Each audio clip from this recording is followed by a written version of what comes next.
It is officially over.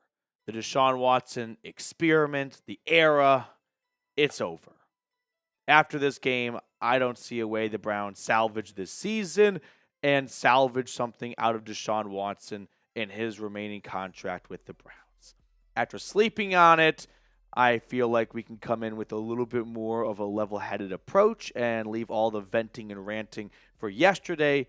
And I want to tack this video with a more concise and organized manner in talking about where the Browns go from here.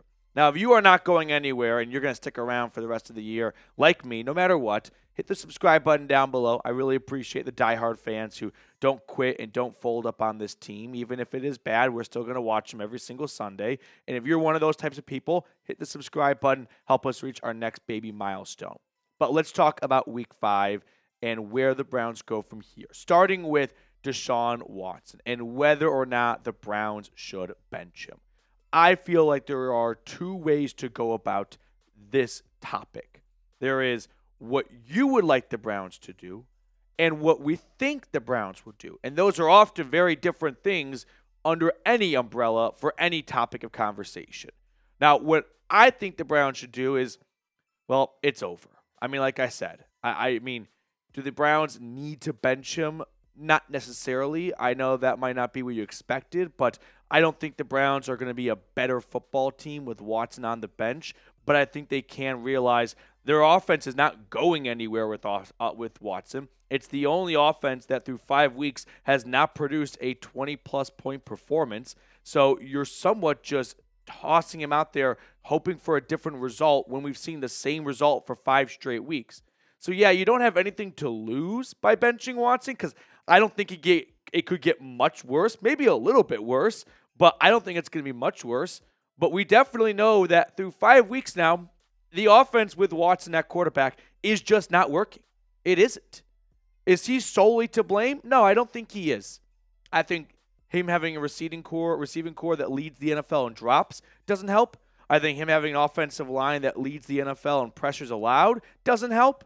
But I think after 5 weeks, we have seen that Watson simply cannot overcome those things, and we are just watching the same thing over and over and over again, which is an offense that fails to produce anything outside of 1 to 2 good drives, usually the first scripted drive, and then it just goes downhill from there.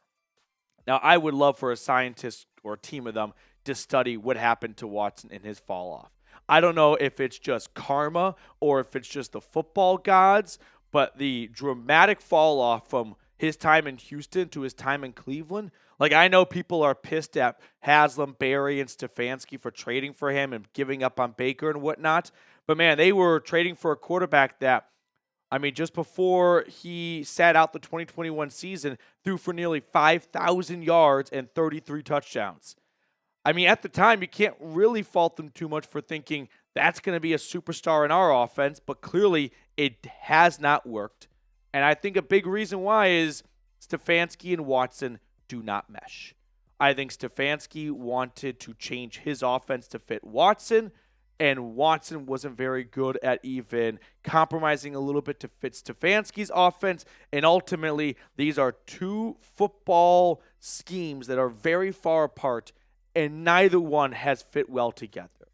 And I think you can put a decent amount of the blame on Watson because we have seen Stefanski work with a lot of quarterbacks in Cleveland, and for some reason, only Watson has failed.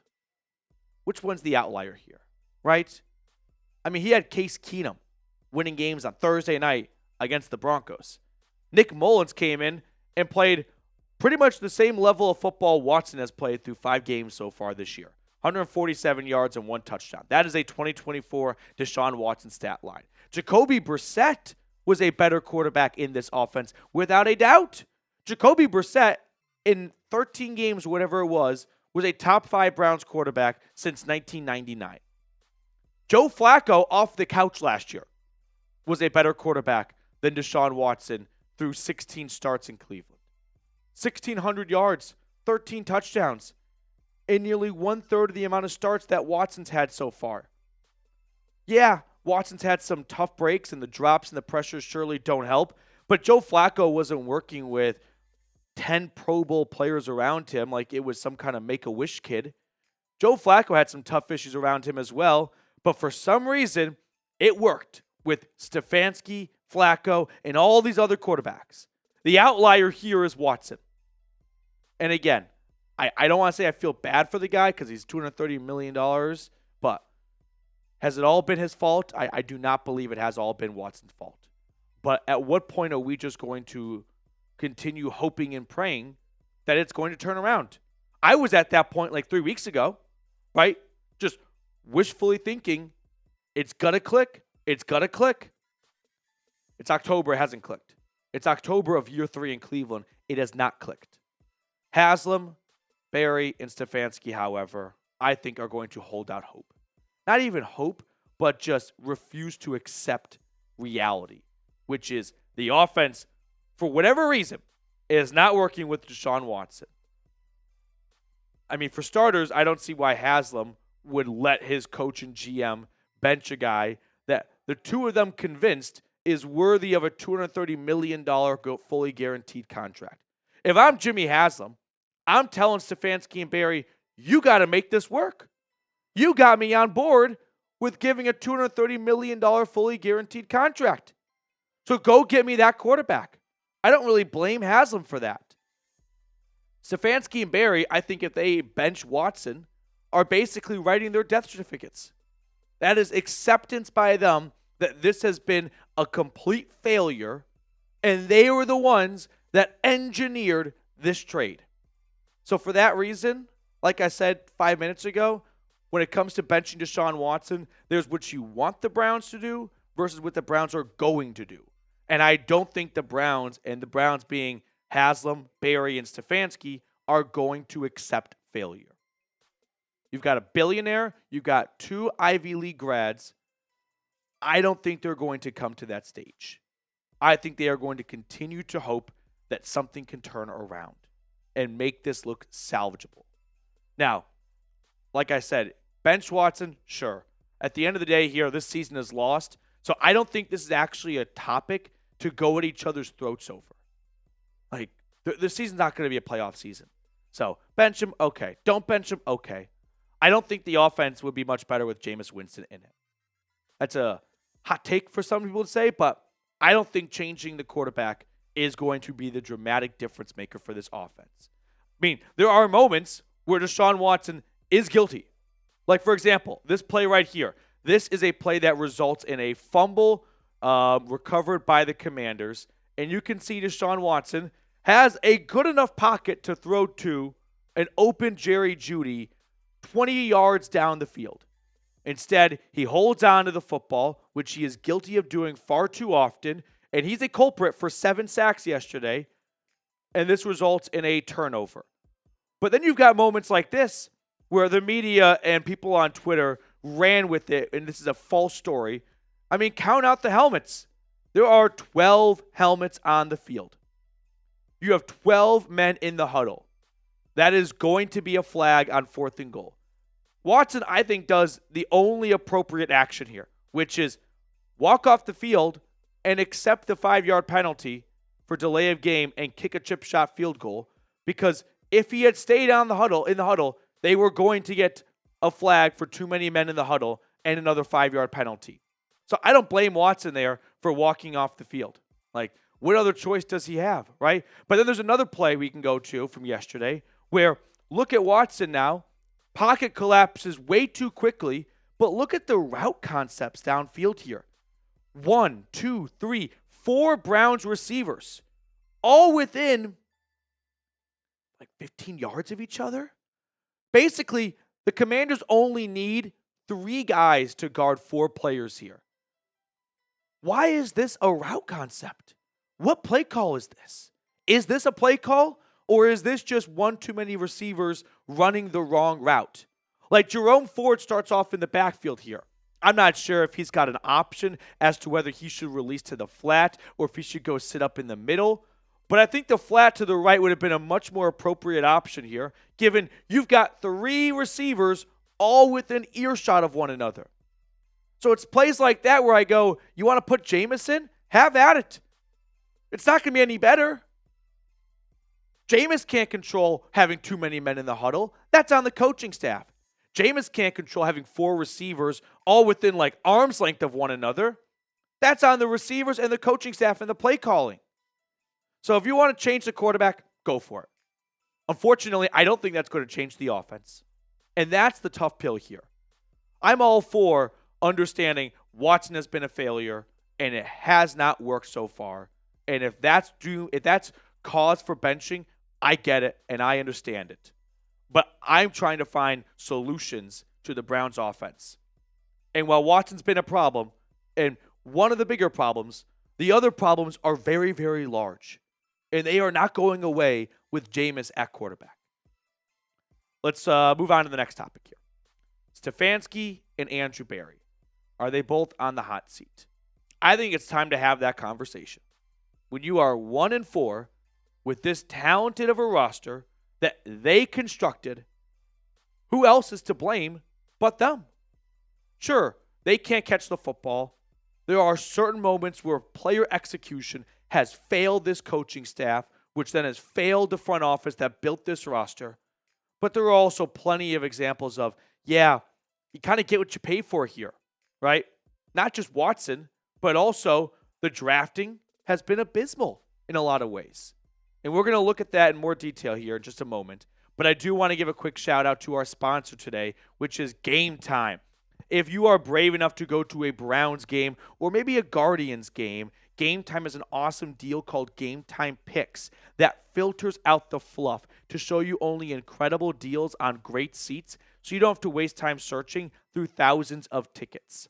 One thing I really like about Game Time is their all-in pricing option. When you toggle this, it shows you the total upfront cost with no surprise fees at checkout.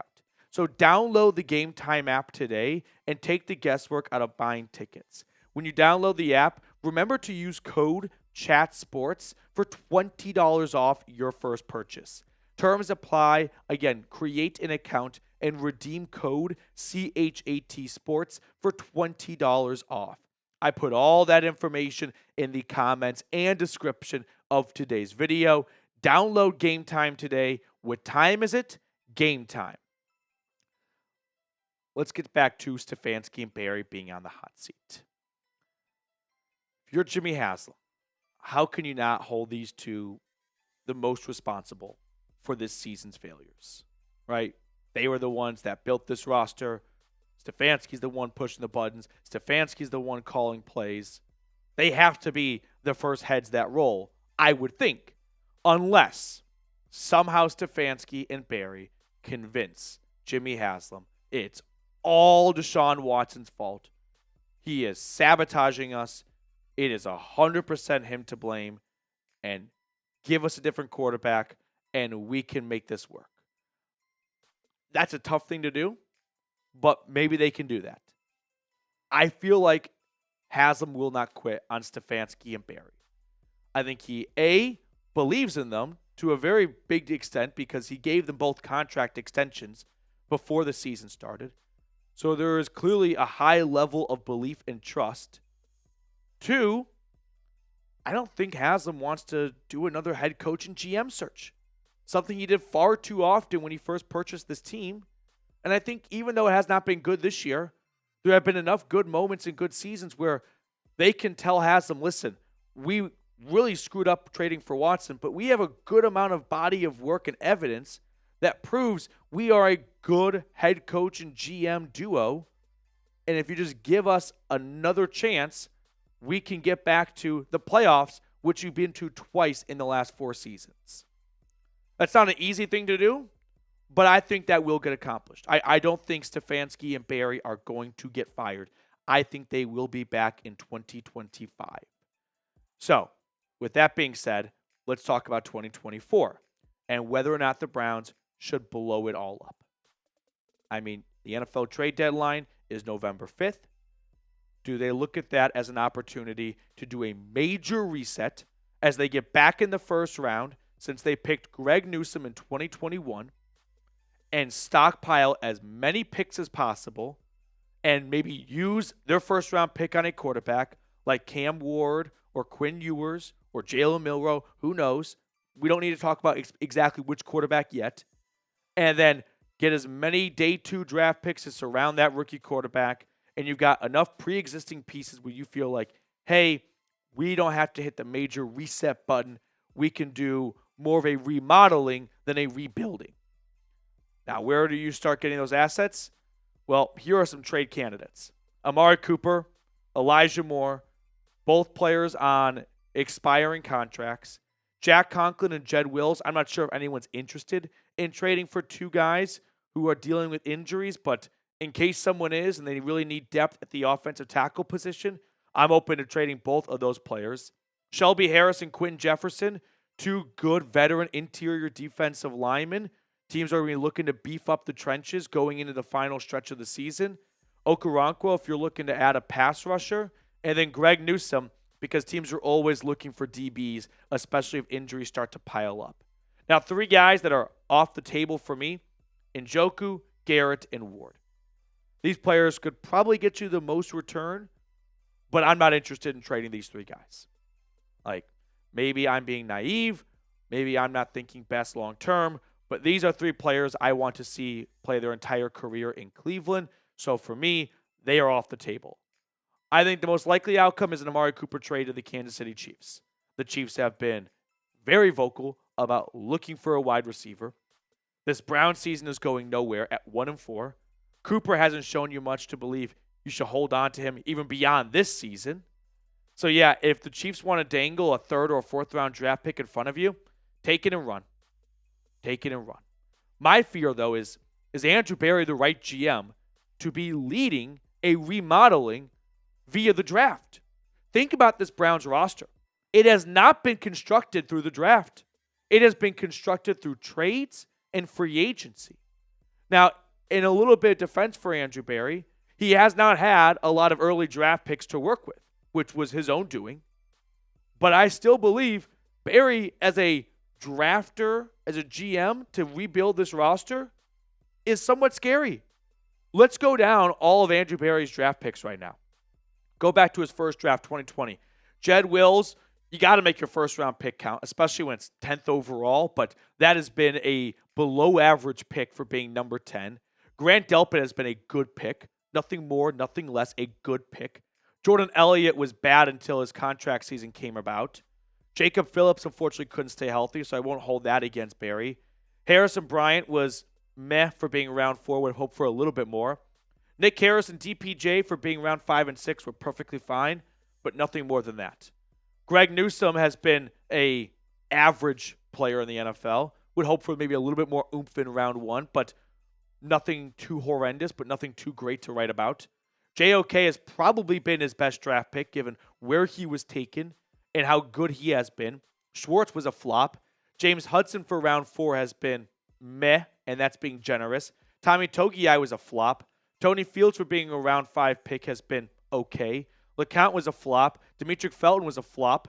Move on to round 2022. Emerson was a good pick up until this year, and then he forgot how to play football. Alex Wright was having a really good season. David Bell has been a flop. Perrion Winfrey, Cade York, flops. I mean, 3 picks in a row right there. Failures. Jerome Ford for round 5. Hard to be too critical, but haven't gotten too much from him.